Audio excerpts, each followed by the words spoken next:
We're back, and again, it's the Press Enterprise with the Business Press and PE.com, and we're talking about the auto industry today. And wanted to start off with looking at the auto mall as a model for selling cars. And it's kind of interesting because we wrote a story today, it was in today's business section, about how Moss Brothers Auto Group had bought Moreno Valley Chevrolet. So now they essentially own every dealership in the Moreno Valley Auto Mall. So they are the auto mall at this point. In that circumstance, too, Moreno Valley Redevelopment Agency had agreed to give Moss Brothers a portion of the sales tax, about up to, I think, $250,000 a year for 2 years. So in order for them to go in and do that, to purchase that dealership and go forward, they did need some government assistance in that respect. And wanted to talk to you, though, about the auto mall still being a model for selling cars. Is it the best way to still sell cars? And I'll start with Rob. Is that... Well, you know, I can speak personally as a consumer, not being necessarily an auto mall or expert, but it is convenient. For example, if I'm having my vehicle serviced, I can go take a look at some of the other product lines, or if I'm just going to look at vehicles and most of the brands are in one location, it certainly is a convenient situation. Well, from a county perspective, recruiting businesses, recruiting auto dealerships, et cetera, is it a selling point to say, hey, we've got an auto mall that has a few openings, or we've got these other dealerships that are similarly minded that are going to be near you? Is that an advantage? It would seem that a lot of dealers like to congregate together. You know, logistically, I think it's convenient for the consumer, and you've got places where people can go and visit several dealerships. I think it just makes it easier for the consumer. And in terms of, from the county, most of that activity is occurring in cities. So we don't do a whole lot of auto industry recruitment per se, or dealer recruitment. A lot of that's happening in the very densely populated, city areas. And in terms of the auto mall as a way to sell cars, is that the best way to sell cars at this point? It is a good way to sell cars, and I don't presume, I cannot prove that that is the best in all cases. It is important because either consumers that shop through the internet and to get information, or not, as well consumers who do not browse in the internet for information. Everybody needs to test the car, and then at the end, before the decision of what specific car the consumer will buy, there is comparison among 2, 3, or 4, and the auto mall facilitates that comparison, and sometimes dealer A may win, sometimes the dealer B would win, but as the consumer browses more amongst likely the different to dealerships. close the deal. Okay. And Eric, in your experience, is it better to be near competitors, be near other dealerships in an auto mall environment?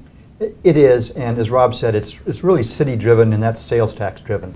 So what cities have tried to do and have done, and we're pretty much built out in the metro, the Riverside area, Riverside County area, is that cities try and set aside land and use that land as bait to attract the car dealerships and car manufacturers. Really, they're attracting the manufacturer because the manufacturer is the one who makes the decision about where dealerships will go. So if City A has a nice auto mall with empty land and City B doesn't have any plan, well, then City A is going to be more likely to be on that auto manufacturer's choice. And that means sales tax for the city, and so that's how auto malls develop. And from a car dealer standpoint, that's good too as well, because then you've got a city that recognizes the benefit, the city tax, sales tax benefit of a car dealership, and if you're in the same location as well, then the dealers can work together on promotions and do things together versus if they're spread out over town. What happens though in the circumstances happened recently because of the recession where people who are driving along the freeway will look over and see a half-empty auto mall? Is that a discouragement for them to then go to the remaining dealerships that are in that auto mall? Sure, I guess like any mall or any business center that seems to be partly empty, whether it's an auto mall or a shopping mall, you tend to want to go to where there's activity, so you got to try and find to fill it up. Of course, the problem is now that all the manufacturers, well, especially domestics, are reducing their dealer count. Dealers themselves are doing it by retiring, as in Moreno Valley when Don Allard sold to the Moss organization, or closing down because of economics. So there are going to be fewer dealership buildings around, and we'll need to find creative uses to put them to. And I suspect you'll see a lot of cities become more aggressive in trying to fill those vacancies. Yeah, vacancies occur. It's just the nature of the beast in any business. But when you have such wholesale activity like that, you're going to start to see, like Moreno Valley did, where they put some of the sales tax towards improve the entire mall. I think you'll see most cities approach it the same way. And in terms of a model for selling vehicles, is there any trend towards moving towards smaller dealerships, towards moving away from the auto malls? Mm-hmm. There's no trend yet for anything because we've been in chaos for a couple of years. But obviously, out of chaos comes trends, I guess.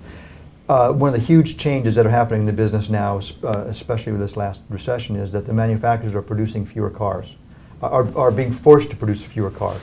They're not jamming them down our throats, and they do that obviously to match demand, but then also that reduces incentives, the need for incentives, and in marketing terms, it becomes more of a consumer pull. I want to buy a car versus a dealer push. My heavens, I have all this inventory and I need to push it out. So going back to the dealership size, I think we'll see over the next 10 years reduced dealership lots as the manufacturers get better at building cars quicker and getting them to the customers and the dealers quicker, and so less inventory. There's about $40 billion of cars sitting on dealership lots across the United States right now. And if that could be cut in half, that's savings that can go right to everybody and right in the consumer's pocket in terms of lower prices as well. And in terms of who's buying right now, you mentioned earlier that banks are being a little bit easier when they're looking at loan documents, that they're not being quite as stringent when they're looking at folks and saying no right off the bat for an auto loan. But who is buying a car at this point, and where's that trending? And I think everyone's buying a car right now, and we're seeing customers come in who want to buy a car and can't buy a car. But I can't say there's a particular type of customer that's buying now. We're still financing 90% of the car buyers, and so it's still a spectrum of people for all kinds of purposes, whether it be a cheap used car or a nice new car. So. And in regards to credit as well, you are noticing that auto financing is getting a little easier as well? Yeah, I think it's just that everybody, including the banks, have become a little more accustomed to the situation. No one's running scared anymore as they were a year ago, not knowing where the bottom was going to be or what the situation was going to be or what the bank regulators were going to say. So I think that everybody's kind of reached a level of stability in their confidence about where we are, and that just is making it easier. 5% here and 5% there in terms of the bank's conditions and such means that more people can meet those conditions and buy a car. Because the dealerships don't lend money; it's the banks that we send the credit applications to that are actually making the loans. True. Well, and we talked earlier about how it really comes down to economics. People will buy a car based on the cost of the car and some of the extraneous costs as well, gas being one of them. They perhaps will drive out of the area to get a better deal, or if they're seeing incentives offered by dealerships outside of their place of residence, they'll go there. So how do you convince people to buy their cars locally? How can you keep folks in the area buying cars in their vicinity? I think the consumers, first of all, just have to have the knowledge and the confidence that their local dealer is a good dealer, and they have to know the dealership. People tend to think that price is the single issue, and I would say it's value. I mean, do you get what you pay for? Not just the product, but the whole level of services. Because a car is a major investment, second biggest investment behind a home. And people need to realize that their local dealer is the one also who generates, or of course it's their money, they're generating the sales tax, the consumer. We're just paying it to the city. But it is, you need to convince people that the local dealer everyone buys a car for the same price. No dealer pays more or less than another dealer for a car. Our cost is the same cost across the board. It's not just a matter of price, it's a matter of the total relationship and the service you get at the dealership. And Rob, have you had to contend with other jurisdictions vying for inland customers at some of these auto dealerships? Well, certainly. Just to give you an example, we're trying to figure that out. From 2007 through 2010, approximately 35% of all new vehicle registrations in the county were bought. The vehicles were purchased outside the county and registered in Riverside County. And so we're conducting a focus group study together with the cities of Riverside, Corona, Moreno Valley, and Norco on what is it that's convincing people to go outside the county. Because if people buy locally, it creates jobs, it creates taxable sales, and that's better for all of our communities. So we're trying to identify exactly what's causing a third of those new cars to be registered, that are registered in our county, and purchased somewhere else. And certainly we have auto centers that are nearby as well in Ontario and in Anaheim and Orange County and LA, and certainly those are competitors. But I think the consumer is able to do a lot more research and gather more information than they did 10, 20 years ago. With the internet and so much activity there, they can do a lot of, before they actually get to the lot to test the vehicle, they've already got a lot more information than they did before, where maybe they had to go in, either read it via magazine or some review, or go to the dealer and get the brochures. I think, and Eric, maybe you can confirm this, but I think consumers are much smarter these days about the vehicles and the safety features and the different accessories and things you can get. Absolutely. I mean, obviously the internet's made a huge difference there in terms of ability to research, the types of vehicles and the information there. And going to the point of 35% of the consumers in Riverside County leave to buy, we also have to remember that 35% of our sales come from consumers who don't live in Riverside County, San Bernardino County or San Diego County. We have people who buy from us in Riverside County. So no one's forced to buy anywhere, and we're a very mobile society. So you buy where you work, maybe that's what it is, or buy where people visiting their grandmother buy a car from us. And why would they be doing that? Well, they just happen to want to buy a car that day. We're all creatures of habit or strange habits. So you see all kinds of reasons why people buy or don't buy cars for at a particular location. And in terms of what perhaps some of the local jurisdictions can do to encourage folks to buy locally, is there anything that they can do, the dealerships can do to offer incentives or market directly to residents? And should they be doing that? Well, that is an interesting question.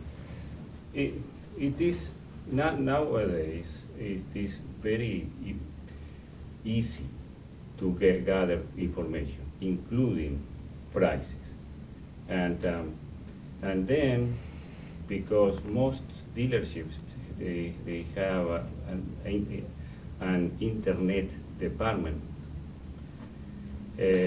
Well, and in terms of internet departments, Eric, do you focus on internet sales? I mean, do you track internet? Oh, sure. Well, we have groups of people at our dealership who focus solely on internet customers, sending us information, requesting information and all.